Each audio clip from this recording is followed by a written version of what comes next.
Buenas noches para todos. Vamos a introducirnos en este mundo del diodo azul. Es un problema de la ciencia muy pequeño, pero tiene un impacto social muy grande y tiene una historia muy interesante. Yo voy a hacer algunas anotaciones históricas, pero desde mi punto de vista, lógicamente, de no historiador. Pero hay unos hechos anteriores muy importantes que nos muestran que la ciencia se va construyendo a pasos. El año pasado se dio el premio Nobel en física a 3 investigadores japoneses por estas 3 frases: diodos eficientes de luz azul, obtención de fuentes blancas brillantes y ahorro de energía.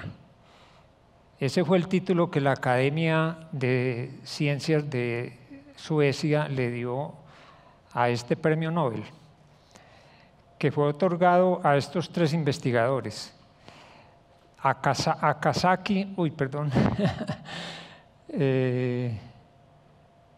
Bueno, no veo mucho la luz. El del extremo derecho, Akazaki, el del medio, Amano, y el de la izquierda, Nakamura.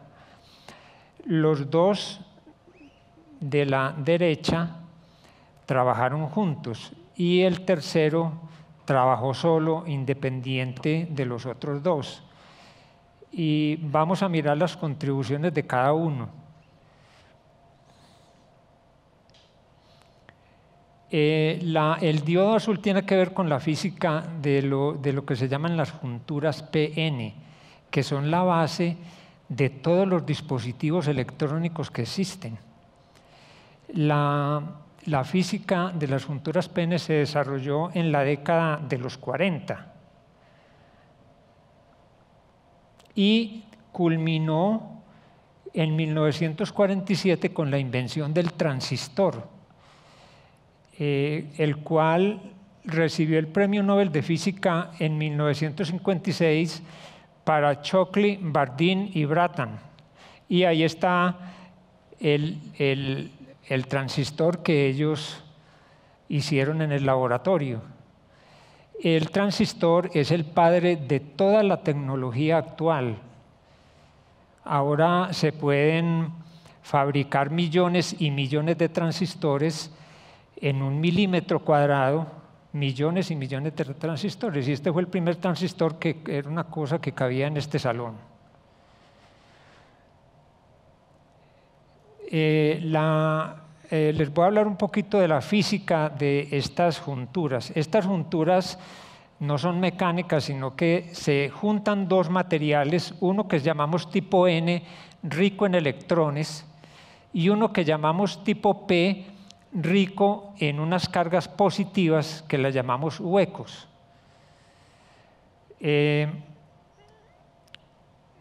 Cuando se juntan estos 2 materiales, ocurre un fenómeno también de la naturaleza, que es la difusión, porque hay un material que tiene muchos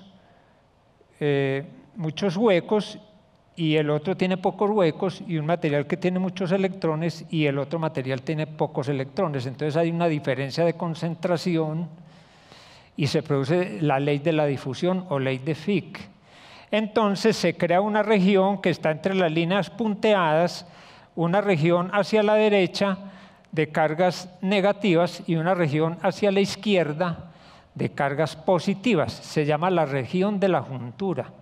Y ahí es donde se produce la física de los diodos emisores de luz. Más adelante pues yo voy a repetir muchas veces cositas, pero con diferentes conceptos en cada una. Esto voy a volver más adelante sobre esto. Hay una cosa muy importante en los semiconductores.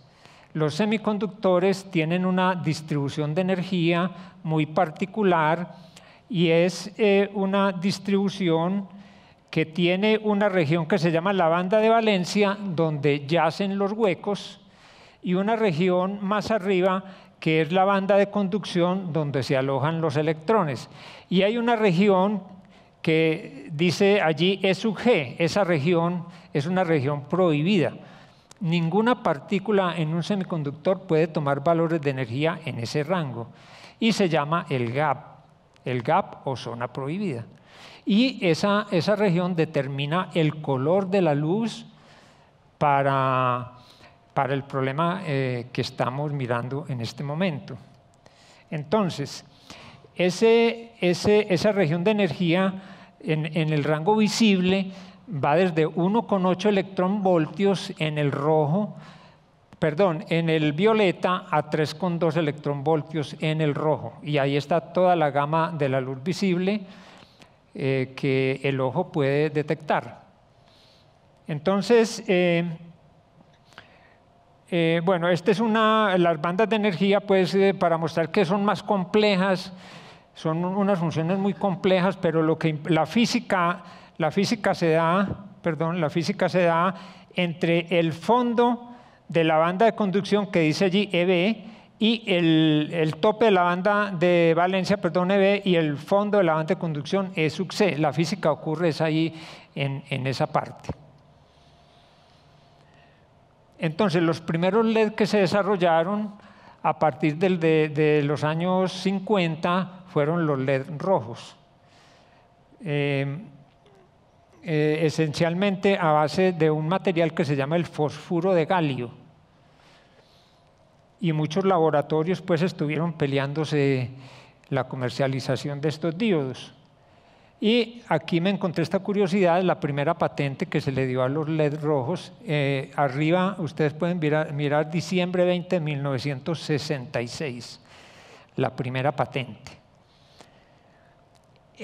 Aquí están las personas que comercializaron, hicieron el desarrollo de comercialización. O sea, una cosa es producir el elemento en el laboratorio y otro que lo pueda poner en el éxito, ¿sí? Ahí hay una investigación que hay que hacer del laboratorio al comercio. Y entonces estas personas, Holoniak en 1962 creó la tecnología para comercializar los LED rojos, luego Crawford en 1972 con el LED amarillo y Nakamura en 1993. Nakamura es uno de los 3 galardonados el año pasado.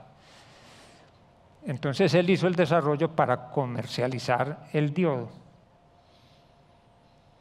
¿Por qué se demora tanto tiempo en aparecer el diodo azul? Ese es lo más interesante, eso es lo interesante de este problema. El material más importante o potencialmente más importante para crear el diodo azul es el nitruro de galio. Estos materiales son muy interesantes, como el fosfuro de galio, ya lo mencioné, el nitruro de galio, son muy interesantes porque son materiales que no se encuentran en la naturaleza, son creados por el hombre. La persona que hizo este desarrollo fue Welker en los laboratorios Siemens de Alemania en la década de los 50.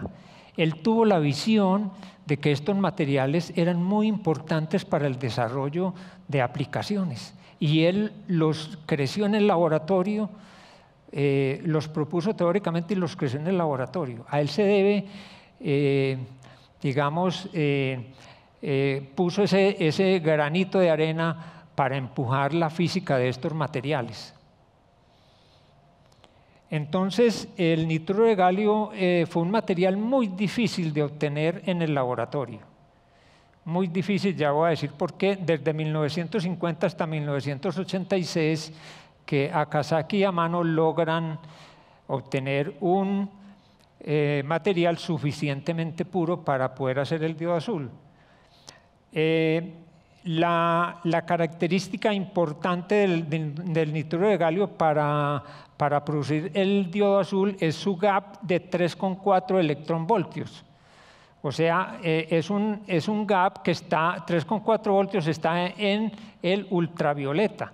Pero si yo tengo esa energía ultravioleta muy grande, yo puedo pasarme a 3,2, a 3, a 2,8, a 2,2. O sea, si tengo el diodo azul, el diodo violeta, ultravioleta, puedo crear todos los otros colores por unos truquitos que les voy a mostrar ahora. Entonces, las dificultades. Primero, con los métodos tradicionales de la época, el material que se obtenía era intrínsecamente cargado de electrones, con unas concentraciones de 10 a la 19 electrones por centímetro cúbico. Concentraciones muy grandes que impedían obtener el material tipo P. O sea, yo para poder hacer la juntura PN, necesito que el material base sea lo suficientemente puro para poder controlarlo tipo N o tipo P. Esta característica hacía imposible obtener el tipo P. Otro problema eran los defectos, especialmente las dislocaciones. Las dislocaciones son unos planos extras que aparecen en el material. Cuando yo lo crezco aparecen estos defectos que me dañan el ordenamiento del cristal y entonces yo no lo puedo tener puro. Ahí también está la foto de las dislocaciones. Esas líneas oscuras son dislocaciones que uno las puede ver con un microscopio óptico. Y entonces, por esta razón, no se podía obtener tampoco tipo P. En la década de los 70 aparecen nuevas técnicas de crecimiento de materiales, que son las técnicas que usamos actualmente. Son las técnicas de crecimiento por capas. Por ejemplo, el MBE o crecimiento de capas por haces moleculares, o esta otra técnica de crecimiento de capas por la fase de vapor de materiales metalorgánicos. Estas son las técnicas actuales y realmente son una familia de técnicas. Hay muchas técnicas relacionadas con estos dos nombres. Ya les voy a explicar qué es eso.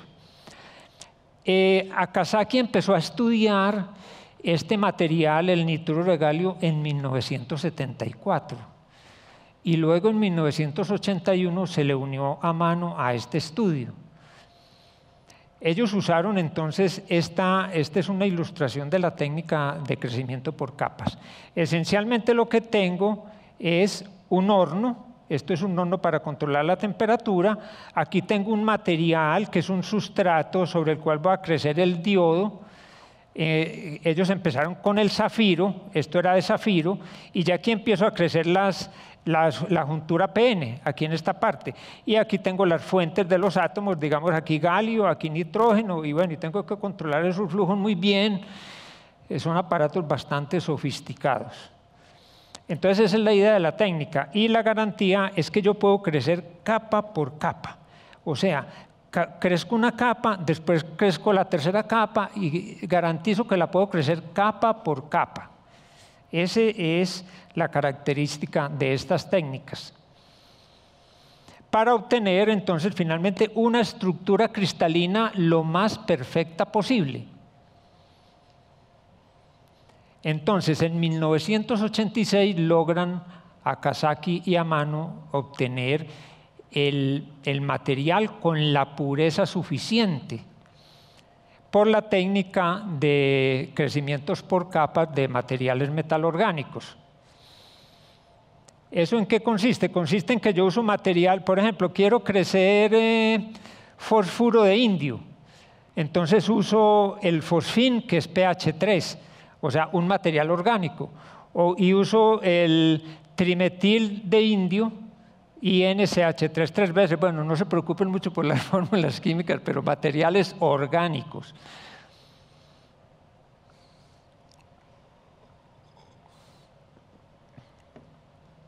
Lo bueno de estos materiales orgánicos es que entonces los átomos se van organizando por capas y expulsan metano. Y entonces no tengo el problema de que se me queden impurezas dentro del material. Bueno, y aquí está el descubrimiento. Esta transparencia muestra el descubrimiento, o sea, por qué se da el premio Nobel a estos dos investigadores. Entonces, ellos, aquí está el aparato. Entonces, el zafiro, tengo el zafiro. Luego, ellos sobre el zafiro crecieron una capa de nitruro de aluminio. Entonces empezaron con una capa de 50 nanómetros a una temperatura de 500 grados, o sea, el horno a 500 grados. Luego de crecer los 50 nanómetros, cambiaron la temperatura a 100 grados y siguieron creciendo hasta obtener una capa de 400 nanómetros. Y aquí esta parte de arriba era ya muy pura, o sea, aquí tengo un nitruro de aluminio muy puro en esta capita, y ya de ahí para adelante crezco el nitruro de galio. Este fue el truco que se demoró 36 años para hacer, este truquito. Y ahí ellos obtuvieron entonces el material necesario para obtener el nitruro de galio tipo N y el nitruro de galio tipo P. Enseguida les voy a mostrar más en detalle esto. Bueno, entonces aquí hay bueno, ahora pasamos a la contribución de Nakamura. Nakamura trabajó solito, pues lógicamente con colaboradores, estudiantes y otros colaboradores, pero él era el líder de ese grupo. Él lo que hizo es que él no usó... bueno, por aquí tengo más grande. Esta está más buena. Él empezó con el zafiro también, pero luego directamente logró crecer el nitruro de galio, esta capita, nitruro de galio. Pero él lo hizo a otras temperaturas más bajas. Y entonces logró crecer esta capa muy perfecta de nitruro de galio. Y entonces ya de ahí empezó a crecer la juntura, que esta es una capa auxiliar, y luego sí creció aquí. Este es el nitruro de galio tipo N. Bueno, él usó realmente el nitruro de galio dopado con aluminio, aquí en esta como capa N, luego una capa extra. Esta capa extra se las voy a explicar más adelante porque no es... Este es un premio Nobel. Esta capita es un premio Nobel que les voy a decir enseguida de quién es, anterior a ellos. Y aquí está la capa P. N, una capa adicional, y la capa P. Esta es la juntura PN de la que les he hablado hasta ahora. Y ya pues hay electrodos, porque hay que conectar esto a la electricidad para generar una corriente de electrones en el sistema, que vamos a ver más adelante el papel de esos electrones. Entonces, esta fue la contribución de Nakamura, pero más adelante vamos a ver que la parte comercial, o sea, porque todavía este diodo no es el comercial. Para los interesados, el mismo Nakamura y el señor Karames escribió en un artículo sobre la historia. Él cuenta la historia de cómo obtuvo el diodo azul. Usted pone esto en Google y ahí mismo lo puede bajar del artículo.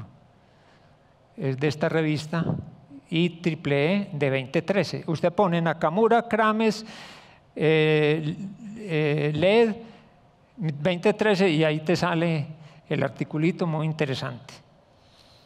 De ese artículo saqué, esta es la primera medida. Aquí está el pico de 400, el pico en el violeta y el pico B es el pico en el azul, de la estructura que les acabo de mostrar anteriormente, de esta estructura. Y aquí puse la estructura, el material tipo P, el material tipo N y la capa que les dije extra, pero que esta capa es de otro premio Nobel, que ya les voy a decir quién es. Esta capita se llama el concepto de la doble heteroestructura. Ahí estoy señalando la capita que quiere decir la doble heteroestructura. Ahorita les comento cuál es el premio Nobel. Entonces, los diodos, hay una primera generación de diodos que usaban el sustrato de zafiro, pero más adelante Nakamura pasó a la segunda generación, donde directamente, o sea, ya se perfeccionó tanto el crecimiento del nitruro de galio que ya se obtiene sin necesidad de ningún, o sea, ya está la técnica para crecerlo puro por métodos de crecimiento por capas. Entonces este sí es el concepto de la doble heteroestructura que lo introdujo, bueno, eso se introdujo por allá en los años 70, pues por estos tres físicos, Alferov, Kilby y Kremer. ¿Sí? Y esto revolucionó la industria de los láseres. Los viejitos nos acordamos, yo me acuerdo mucho de eso, por ahí en 1986, 87, en el Parque Berrío, los vendedores de todo, en esa época era todo a 50 o todo a 100. Entonces uno compraba estos señaladores láser a 100 pesos. Eso era una explosión de láseres, porque precisamente este desarrollo hizo que los láseres fueran muy fáciles de crecer y muy fáciles de comercializar. ¿Ok? Entonces, ese concepto de la doble heteroestructura lo utilizó Nakamura para que el diodo azul fuera muy eficiente.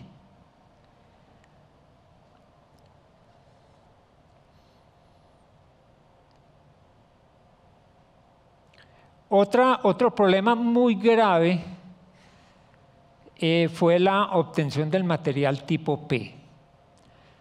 Yo dije así muy coloquialmente, no, se obtiene el tipo N y el tipo P, pero otra contribución de estos investigadores fue obtener el material tipo P, porque ellos usaron muchas técnicas para esto. Entonces, para Akazaki y Amano, ellos doparon con magnesio.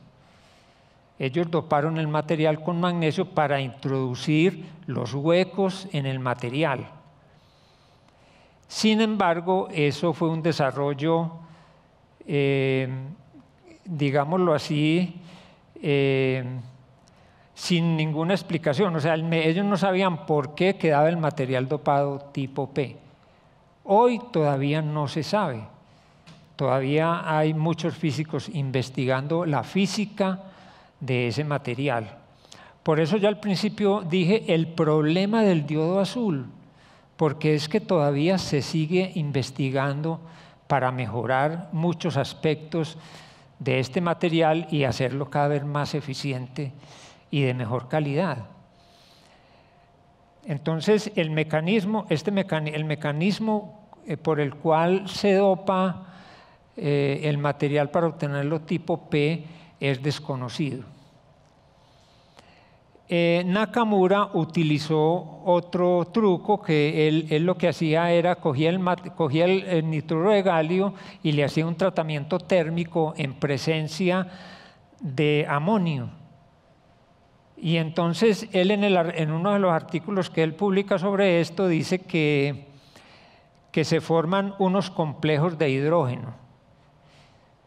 Pero es empírico, totalmente empírico. Ambos grupos doparon tipo P, pero en una forma empírica. Todavía, como les digo, es materia de investigación científica. ¿Cuál es la física de obtener el material tipo P.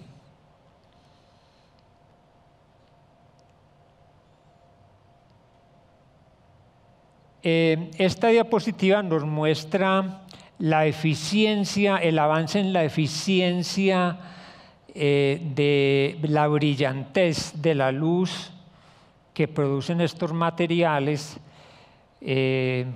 cuando o sea, la eficiencia ya conectándolos aquí allí a los sockets, ¿ok? Entonces, aquí está 1993, aquí está el diodo azul y cómo con el tiempo va aumentando su brillantez, su eficiencia. Y aquí van a partir del diodo azul, entonces empieza la luz blanca. La luz blanca también va aumentando con el tiempo su brillantez, su eficiencia para emitir luz blanca.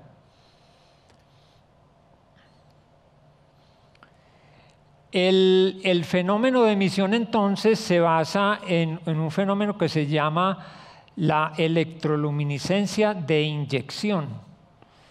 O sea que yo lo que hago es colocarle una batería a la juntura PN, le coloco una batería y hago que electrones pasen de la región tipo N hacia la región tipo P. Y esos electrones pasan por la región de la juntura, que es donde ocurre la emisión de la luz. El fenómeno es entonces, se llama la emisión espontánea. O sea, yo tengo un electrón, allá en la parte derecha tengo un electrón y aquí en la mitad tengo un hueco en un nivel inferior y ese electrón y ese hueco se aniquilan y se genera un fotón. Eso ocurre en la región de la juntura. Aquí tengo los dos diodos. El diodo tradicional, que simplemente es PN, juntura PN. Aquí inyecto los electrones de la región N hacia la región P y aquí en la región de la juntura ocurre la emisión espontánea. En el caso del concepto de la doble heteroestructura, que es colocar este material en la mitad, entonces este material aquí en la mitad es el que me permite cambiar la energía de emisión. O sea, digamos, aquí tengo el nitruro de galio con sus 3.4 electronvoltios de gap, pero lo que hago es inyectar electrones acá y huecos acá por el voltaje que apliqué. Entonces, un electrón baja y se conecta con un hueco y se aniquilan y esa energía aparece como un fotón. Entonces, como los electrones y los huecos quedan atrapados en esta región, tienen mucho más tiempo para emitir luz. Y entonces, por eso, la alta eficiencia de emisión, por este concepto de la doble heteroestructura. La inyección de los portadores es lo que se llama la electroluminiscencia de inyección. O sea, con un voltaje aplicado externamente, estas partículas las traigo para acá, pues, y ellas lógicamente van a seguir fluyendo hacia el lado de allá.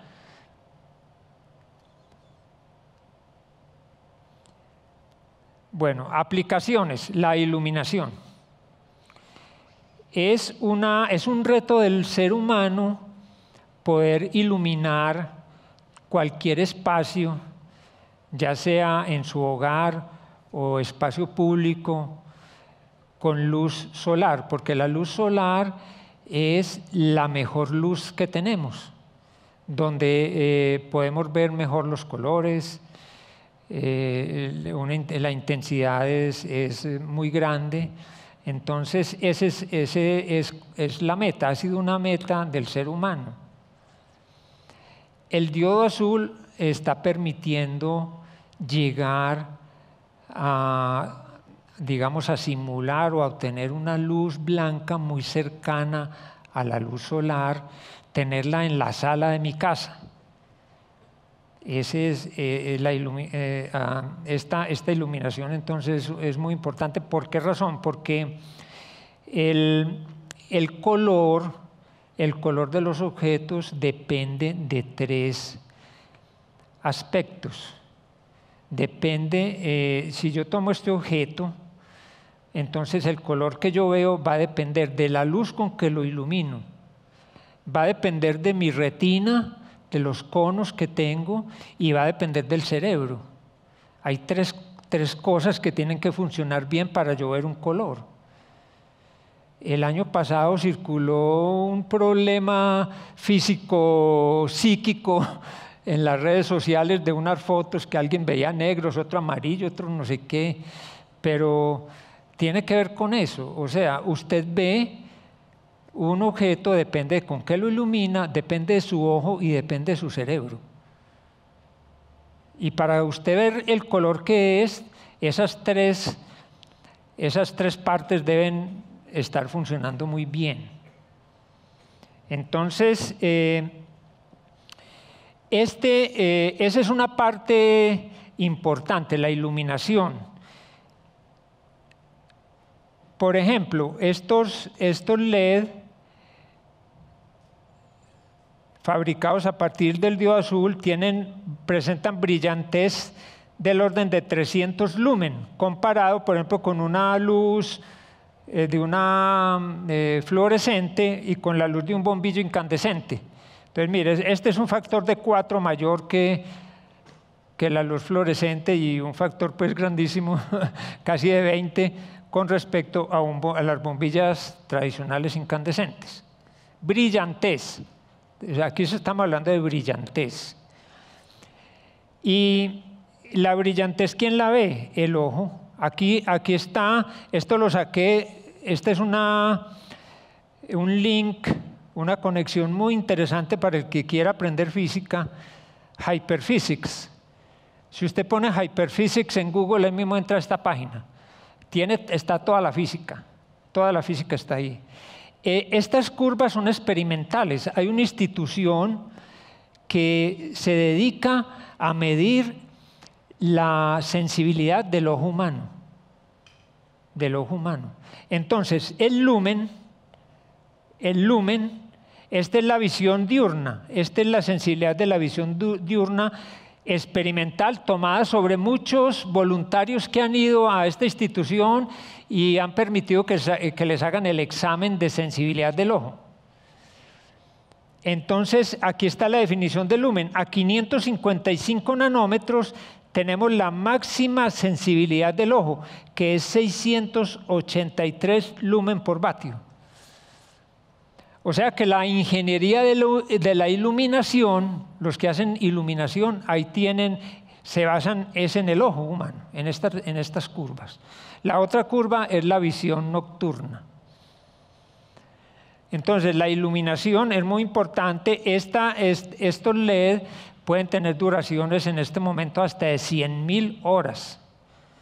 100.000 horas.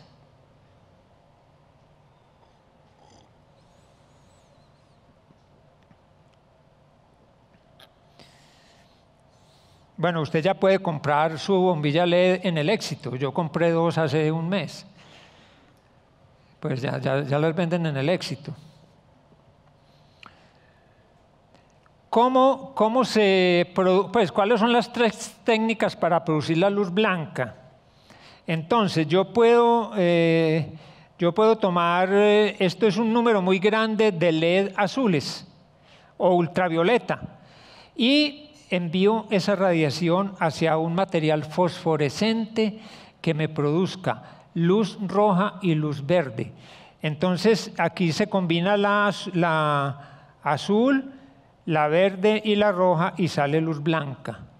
Otra manera es produciendo LED de los 3 colores, verde, azul y rojo. Entonces, regiones de LED azules, regiones de LED rojos, regiones de LED verdes, y la luz que emiten todos la junto, la mezclo y formo la luz blanca. Y esta técnica pues es la mezcla de estas dos, ¿ok? Esas son como las 3 técnicas principales que están usando las compañías que producen lámparas para la iluminación. Entonces, aquí se habla de muchos tipos de iluminación. La iluminación se caracteriza por la temperatura. O sea, la temperatura del Sol, 6.000 Kelvin. La temperatura del Sol, esta es luz del día, 6.000 Kelvin, la temperatura del Sol. Y con estos LED usted puede tener temperaturas mayores. Esto se llama un blanco, blanco frío, blanco muy frío. Aquí tengo un blanco frío, la luz del sol, y aquí hay un blanco caliente. Bueno, depende del tipo de bombillo que estoy usando. Los LED están por aquí, por estos lados, de blanco frío. Y entonces depende como usted quiera ver sus, digamos, quiera ver algún rincón de su hogar, si lo quiere con este color, blanco caliente o blanco frío. Esas son las diferencias de color blanco. Aplicaciones, lógicamente, en todos los dispositivos electrónicos que conocemos. En los DVDs, el Blu-ray, DVD, que permite almacenar en alta definición, videos en alta definición. Aplicaciones sociales. Un aspecto muy importante de este desarrollo del diodo azul es el impacto social. Tiene un impacto social muy grande, porque esta iluminación es a costos muy bajos. Ya les voy a mostrar ahorita unas estadísticas del Japón. Aquí pues apenas estamos viendo LEDs para unas cuantas aplicaciones, pero todavía no hay, digamos, el mercado de iluminar la casa con LED en vez de con electricidad. Esto ya se está haciendo en Europa, en Estados Unidos, en el Japón. Y lógicamente aquí llegará en unos cuantos años. Pero mire, hay 1.000 millones de personas en el mundo que no tienen acceso al agua potable. Y el diodo ultravioleta, la luz ultravioleta, se sabe que tiene propiedades antibacterianas, ¿sí? Destruye el ADN de bacterias y virus y microorganismos. Entonces, esto permitiría darle acceso a agua potable a millones de personas. Y ya hay proyectos de esto. Ya hay proyectos haciendo esto.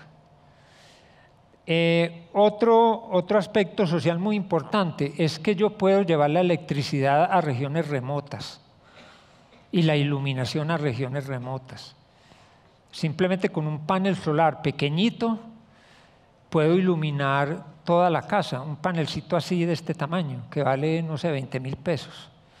Y una batería, yo puedo iluminar mi casa toda la noche. Yo estuve de asesor en una feria de la ciencia por aquí, y los muchachos de bachillerato ya hacen esos proyectos, usando controladores Arduino. Los programan para cargar las baterías durante el día, iluminar durante la noche. O sea que es una cosa muy simple de hacer y que se va a comercializar muy ligero. Entonces, este es un impacto social muy grande, porque esto va a traer costos, bajar los costos de la electricidad. Bueno, aquí hay muchas aplicaciones de estos diodos en la nanotecnología, en esterilización, purificación del agua, protección ambiental, industria, todos los instrumentos, los Blu-ray, la medicina y la iluminación. En Estados Unidos, el 21% de la energía eléctrica se utiliza en iluminación pública y doméstica. Y plantean que para el año 2030 el 72% de la iluminación va a ser por LED. Ya inclusive prohibieron el bombillo incandescente, está prohibido desde el 2012. Es una curiosidad. Está prohibido producir el bombillo incandescente de 100 vatios. Y aquí están los costos. Mire, este es el costo de la bombilla incandescente, este de acá. El costo de la bombilla incandescente. Y mire el costo de la iluminación por LED, muy bajo. Muy bajo. O sea, a pesar de que este bombillo te vale 50.000 pesos, te dura 50.000 horas. En cambio, este te dura 1.000 horas.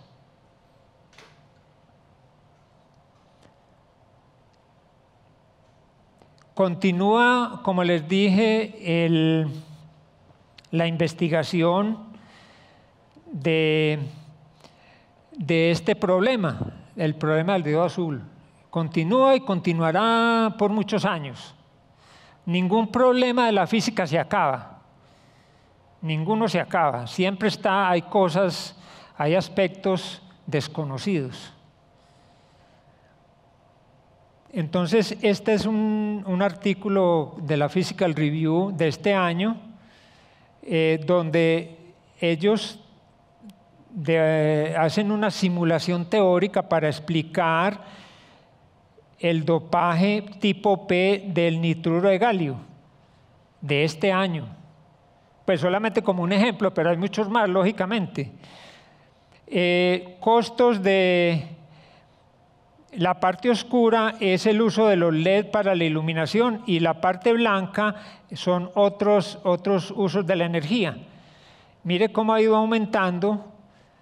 En este año el 65% de la iluminación en el Japón es por LED. Y para el 2020 prácticamente, bueno, ya esto no está en la escala, esta última parte no está en la escala, pero ya es un 90%. Mira, aquí está, para el 2017 está en casi un 70%. Y en esta bolita es el 80%, 70%. Todo eso iluminación LED, sin usar energía eléctrica. La energía eléctrica es muy costosa comparada con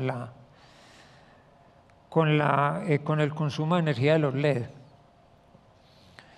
Y ya no tiene que ver con el diodo azul, sino que esta es otra tecnología muy interesante. Hay que ponerle el ojo también. De pronto, dentro de un año voy a hablar de los OLED aquí, pero los OLED orgánicos, diodos emisores de luz orgánicos, o sea, se hacen a partir de polímeros y son flexibles.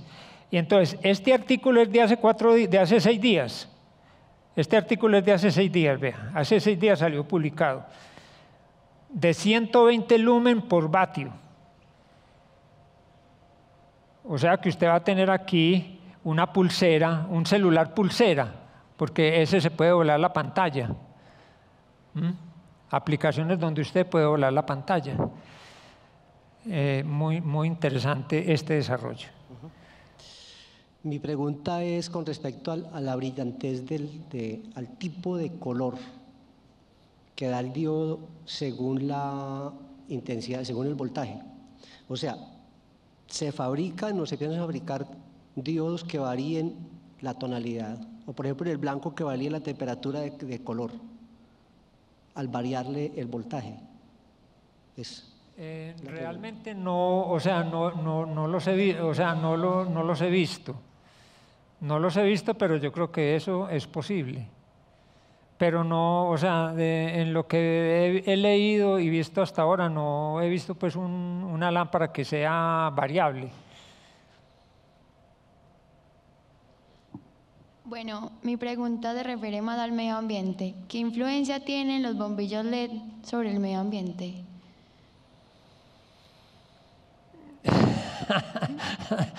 Está muy difícil esa pregunta.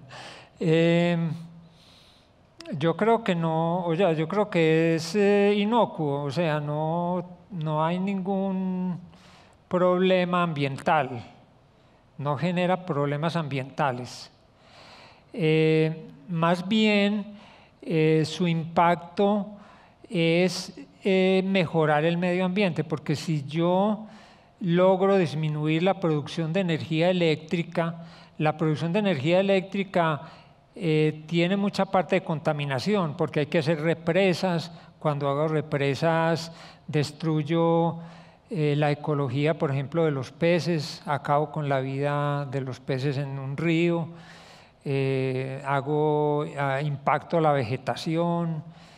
Entonces, ahí va a haber un impacto grande de este tipo de sistema, por ese lado.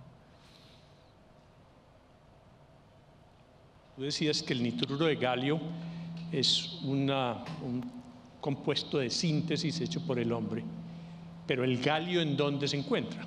Ya como independientemente, para poder obtener la fuente, para poder producir el nitruro de galio, ¿dónde en la naturaleza se puede encontrar esto?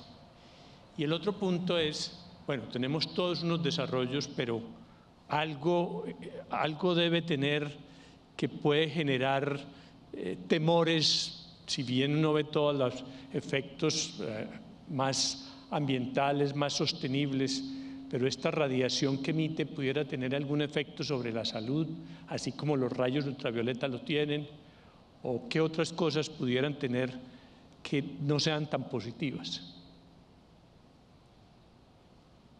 Muy buenas preguntas. Bueno, el galio se encuentra en la naturaleza, se encuentra en minerales.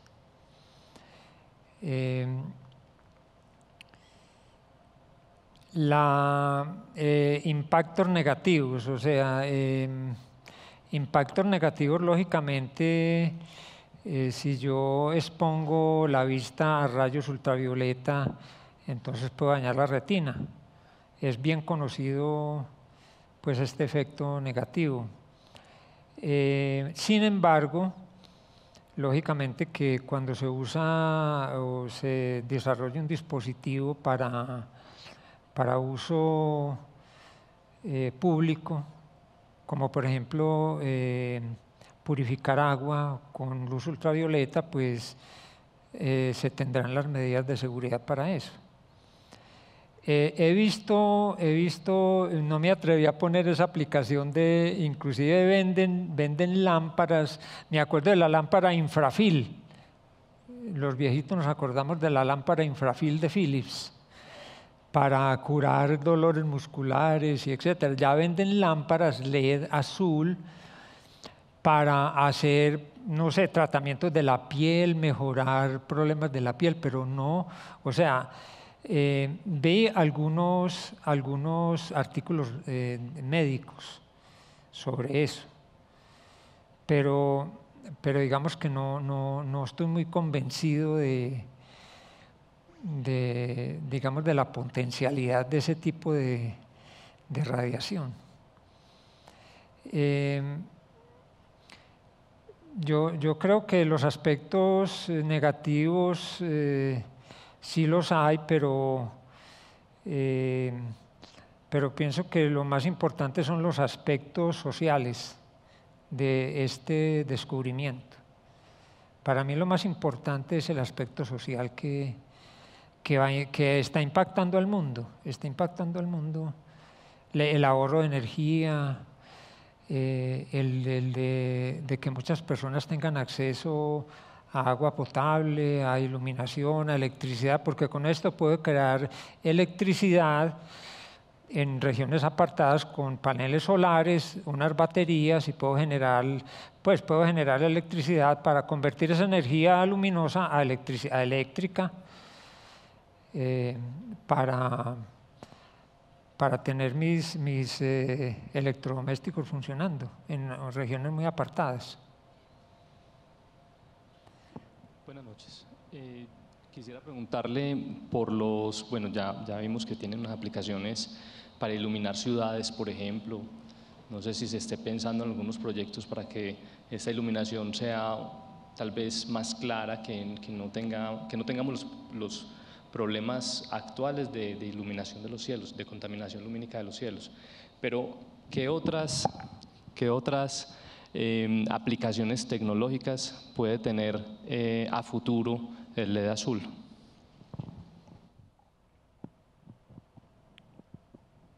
Sí, realmente las que mencioné, todavía se sigue trabajando en una luz blanca más parecida a la del Sol. Esa meta todavía es una meta que yo creo que nunca se logrará, pero se irá aproximando cada vez más a tener la luz del sol en la sala de mi casa.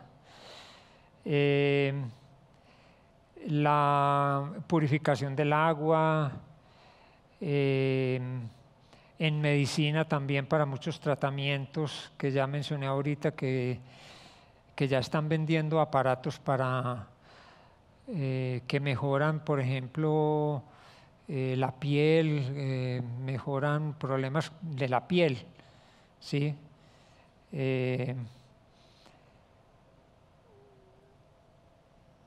En la industria, yo no hablé de los láseres, pero los láseres también, láseres más brillantes,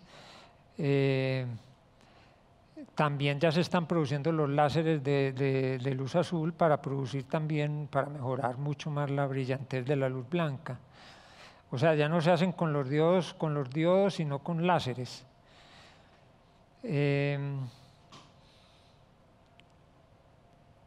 Yo pienso que eso es lo principal. Pero yo pienso que todavía hay muchas aplicaciones que digamos todavía no se han pensado. Hay aplicaciones que todavía no se ha pensado en ellas.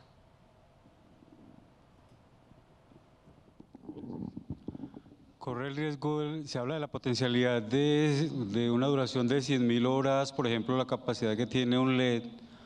Corre el riesgo de que con el tiempo se haga lo mismo que con la luz incandescente, que se limitó por fines comerciales a 1.000 horas, y ocurre lo mismo con la luz LED. Sí, a ver, lógicamente que hay muchos problemas todavía en estos sistemas de iluminación. Yo compré un bombillo que ahí dice 20.000 horas, pero estas 100.000 horas son pruebas de laboratorio. Este número que mencioné de 20.000 horas son pruebas de laboratorio. Como le digo, yo compré un bombillo que ahí en el papelito decía 20.000 horas, pues yo soy optimista de que sean las 20.000. Pero lógicamente muchas veces es difícil creer en las técnicas de mercadeo, en los métodos de mercadeo que a veces le pintan a uno cosas que de pronto no son. Pero es un problema de tiempo porque lógicamente hay que mejorar, o sea, para aumentar el número de horas hay que mejorar los materiales. Como les mostré en la exposición, una juntura PN no son dos materiales, sino que hay que hacer un sándwich, hay que comprar un sándwich de 6 carnes. O sea, el sándwichito de dos pancitos no sirve, tiene que ser de 6 panes. O sea, hay que poner muchas capas adicionales, capas que, por ejemplo, mejoran o evitan la difusión. Porque de una capa a otra hay diferencias de concentración de electrones y entonces esos electrones tienden a difundirse del material que tiene más electrones al que tiene menos electrones, entonces eso deteriora el material. Entonces por eso se ponen muchas capas que van disminuyendo esos problemas. Entonces falta mucho de eso, o sea, para pasar del laboratorio allá almacén, a Carulla o a Euro, A que esté en euro, hay que meter mucho dinero de investigación. Es la investigación de prototipos. Pero poco a poco se va mejorando pues, el número de horas que ofrecen comercialmente. Muchas gracias.